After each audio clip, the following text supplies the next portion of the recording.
প্রিয় বন্ধুগণ, আজকে এখন সকাল।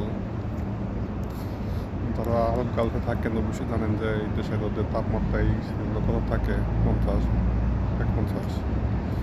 আজকে একটা পত্রিকায় একটা নিউজ দেখলাম, পটিয়া থানায় আওয়ামী লীগের ছাত্রলীগের এক কর্মীকে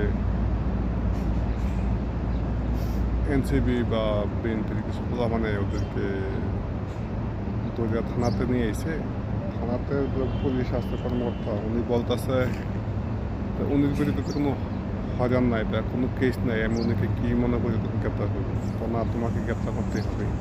ওসি বলতেছে না, ওনাকে আমি গ্রেপ্তার করতে পারবো না। শেষ পর্যন্ত তারা এখানে একটা মব সৃষ্টি করছে, বলতেছে করে না, এই ওসিকে প্রত্যাখ্যান করতে হবে।